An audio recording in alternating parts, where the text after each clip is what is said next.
Merci. Senator Coles. Yes, thank you very much, Chairman. I would like to thank the witnesses for appearing before us, and I find their testimony insightful. But, Chairman, first I would like to thank you for your perseverance and your stick-to-itness in terms of us studying this bill thoroughly and adequately, because I think behind this bill stands a massive and a large moral dilemma that we have not yet addressed as a committee. And that question is, does a government have a responsibility to make available psychoactive narcotics for certain persons or for all persons? I've read a lot on the development of governments and governance and government and the principles thereupon, but I know of no such principle. And gentlemen, your testimony is stunning, but I tell you, I remain unconvinced that the decriminalization and the legalization of marijuana is desired or desirable in this country, Canada. So the government has not yet persuaded me. Now, a miracle could happen, and perhaps I could be persuaded in the next several days, but I hardly think so. And I just wonder if you could address the moral question that lies at the root of all of this.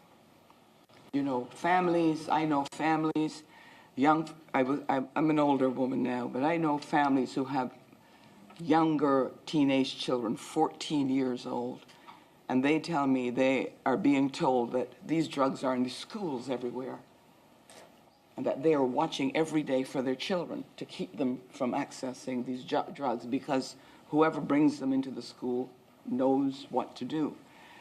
And this bill is bothering me in a very terrible way. And I think we should agonize a lot about it, because it deserves to be agonized, because it's a very serious thing. The government of Canada is taking a position,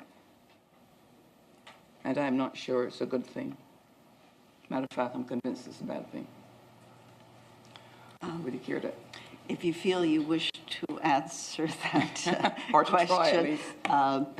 We're here really asking for your expertise. Yes. If you're being asked a personal question, that's up to you whether you wish to answer or not.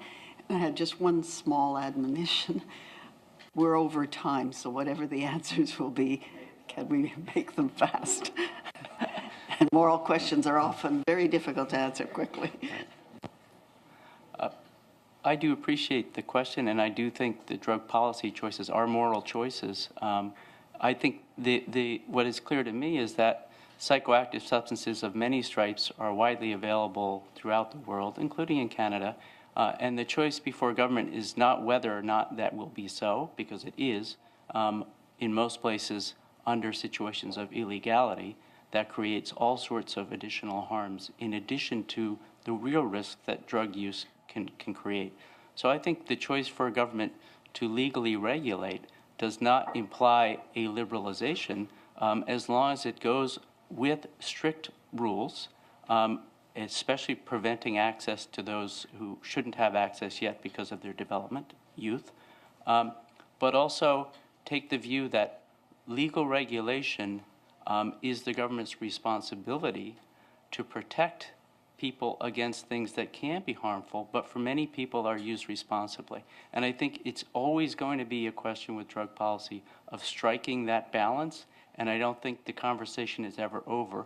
And I think it is a deeply moral question for almost everybody concerned. In my view, legal regulation is a responsible and, in that sense, ethical and moral response to a problem that will never be solved, a dilemma that's always real, but something that can be managed better or worse. And I'm persuaded that a regulatory approach is a better approach than simply leaving the market in the hands of criminal enterprise.